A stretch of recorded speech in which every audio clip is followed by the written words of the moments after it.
اللهم صل على محمد وعلى آل محمد كما صليت على إبراهيم وعلى آل إبراهيم إنك حميد مجيد. اللهم بارك على محمد وعلى آل محمد كما باركت على إبراهيم وعلى آل إبراهيم إنك حميد مجيد.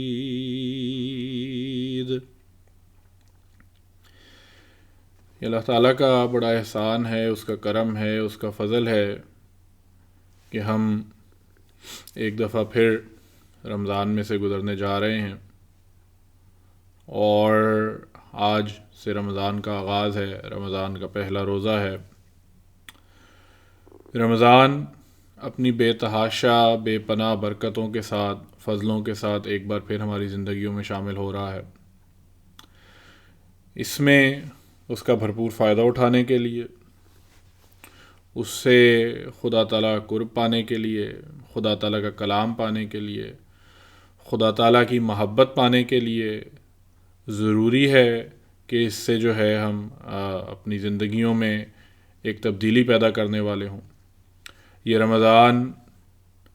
ہماری زندگیوں میں جو آیا ہے، یہ ہمیں ان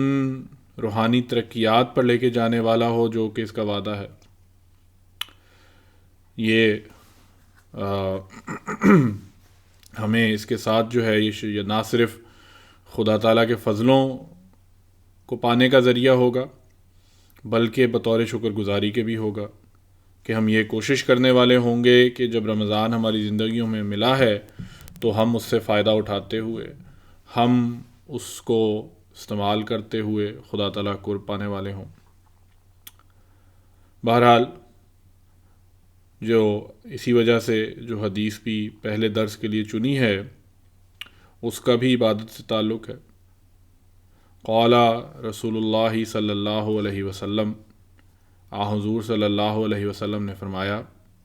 کہ انا لکل شیء بابا، کہ ہر ایک چیز کا ایک دروازہ ہوتا ہے. وباب العبادت الصیام، اور عبادت کا دروازہ روزے ہیں. اگر رمضان کو یا رمضان کے معنی لغت میں دیکھے جائیں تو اس کے معنی ہے تپش کے، جلانے کے ہیں. اور اس کی وجہ یہ ہے کہ یہ اس کا قیام اس لیے کیا گیا ہے کہ یہ گناہوں کو، برائیوں کو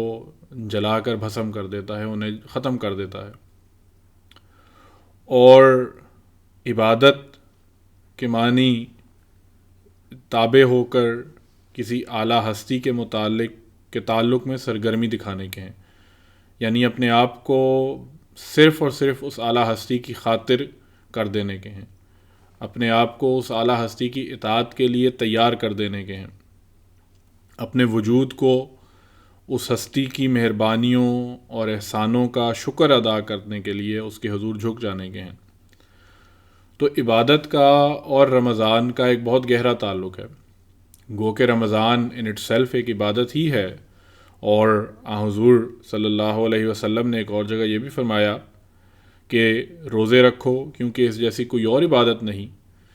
لیکن چونکہ یہ وہ مہینہ ہے جس میں خدا تعالیٰ قرب پانے کے لیے خدا تعالیٰ مزید قریب ہو جاتا ہے، اپنے بندوں کو خدا تعالیٰ اس چیز کا وعدہ دیتا ہے کہ اس کی جزا میں دوں گا، تو اس لیے رمضان کے ساتھ عبادات کا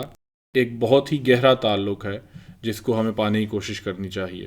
اور یہی چیز اس حدیث میں بیان کی گئی ہے کہ باب العبادت الصیام، کہ عبادت کا جو دروازہ ہے وہ روزہ ہے یا وہ روزے ہیں. ان رمضان میں سب سے پہلے نمبر پر جو عبادت ہے، جو ویسے بھی ہر لحاظ سے ضروری ہے اور اس کو ہر روزانہ ہم بجا لاتے ہیں، وہ نماز کا قیام ہے، قیام صلاۃ ہے. سب سے پہلے ضروری ہے کہ اس کو پورا کیا جائے، اس کو 5 وقتہ نماز کو باجماعت کوشش کیا جائے، ادا کیا جائے۔ صبح سحری پر اٹھیں تو فجر کی نماز باجماعت ادا کریں۔ شام کو اگر دن کے دوران گھروں میں بھی ہیں، گھروں میں نہیں ہیں، کام پر ہیں، تو شام کو افطاری کے بعد مغرب کی نماز ہے، عشاء کی نماز ہے، پھر صلاۃ التراویح ہے، تراویح کی نماز ہے۔ تو یہ ساری عبادات جو ہیں ضروری ہیں۔ پھر چونکہ رمضان میں ایک جوش ہوتا ہے، ایک تعلق ہوتا ہے، ایک انسان کوشش کرتا ہے مزید نیکیاں کرنے کی، تو پھر نماز تہجد بھی ادا کرنی چاہیے، بلکہ ضرور کرنی چاہیے۔ اور جب سحری کے لیے اٹھتے ہیں تو اس سے پہلے کم از کم جو ہے 2 رکعت نماز، 2 رکعت نوافل ادا کرنے چاہیے۔ یہ عادت نہ صرف خود اپنے آپ کو ڈالنی چاہیے بلکہ بچوں کو بھی ڈالنی چاہیے، اور جن کو رمضان کا ادراک ہے وہ تو خاص طور پر زیادہ نماز تہجد ادا کریں، زیادہ کوشش کریں تہجد ادا کرنے کی، لیکن بچوں کو بھی اس بات کی عادت ڈالیں کہ وہ بھی مزید اور زیادہ عبادت کرنے والے ہوں اس رمضان میں، رمضان کے سے فائدہ اٹھاتے ہوئے۔ پھر دعا اور استغفار کی کثرت سے ضرورت ہے۔ اللہ تعالیٰ قرب پانے کے لیے استغفار ایک ایسا ذریعہ ہے جس کے بارے میں جو ہے وہ کئی دفعہ مسیح موعود علیہ الصلاۃ والسلام کی تحریرات سے بھی اور خلفاء بھی اس طرف توجہ دلاتے رہے ہیں کہ استغفار کثرت سے کرنی چاہیے، اس لیے کرنی چاہیے کہ انسان خدا تعالیٰ قرب پانے والا ہو، ان گناہوں کی بخشش ہو جائے جو کہ انسان سے سرزد ہوئے ہیں، اور ان سے ایک ڈھال پیدا ہو جائے، ایک بچاؤ پیدا ہو جائے جو کہ آئندہ انسان سے سرزد ہو سکتے ہیں۔ تو دعا و مغفرت یا استغفار جو ہے وہ کثرت سے پڑھنی چاہیے، اس سے خدا تعالیٰ کے حضور جو ہے وہ دعا کرنی چاہیے۔ پھر رمضان ہمیں ایک عبادت کی طرف اور بھی توجہ دلاتا ہے، وہ غرباء پروری ہے، وہ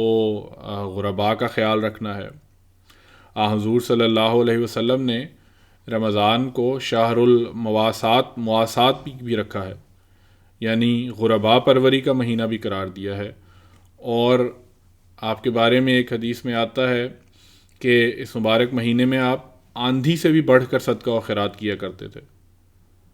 اور غریبوں کو، ایسے لوگوں کو جن کو ضرورت ہے، ان کی مدد کے لیے ہمیشہ آپ حاضر ہوا کرتے تھے۔ بس رمضان میں ایک اور عبادت جس کی طرف توجہ ہونی چاہیے، وہ غریبوں، ناداروں کے حقوق ادا کرنے کے لیے، روزے داروں کے لیے یہ خصوصی پیغام ہے کہ خاص طور پر کرے، خاص طور پر اس کی طرف بھی توجہ دے۔ تو یہ ساری عبادات رمضان کو اس طرح سے سنوارتی ہیں، نکھارتی ہیں، خوبصورت کر دیتی ہیں کہ اس سے انسان جو ہے مزید فائدہ اٹھا سکتا ہے، اور ان کو اپنی عادت میں، اپنی زندگی میں اس کو شامل کر کے اس کو مزید جو ہے وہ اس سے فائدہ اٹھا سکتا ہے۔ پھر سحر و افطار ہے، پھر میاں بیوی کا آپس میں حسن سلوک ہے، والدین کی خدمت ہے، اور پھر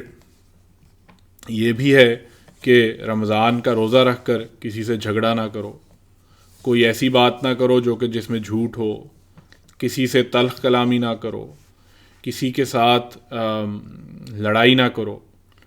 اگر کوئی تم سے لڑائی کرے بھی تو بس اتنا کہہ دو کہ انی صائم، میں روزے سے ہوں، میں نے روزہ رکھا ہوا ہے، اور اتنا جواب کافی ہے، اور وہاں سے پھر انسان چلا جائے۔ تو بہرحال رمضان جب آتا ہے، جو کہ ابھی شروع ہو رہا ہے، اور اگلے چند دن جو ہیں، اگلا مہینہ جو ہے وہ ہمارے پاس ہے،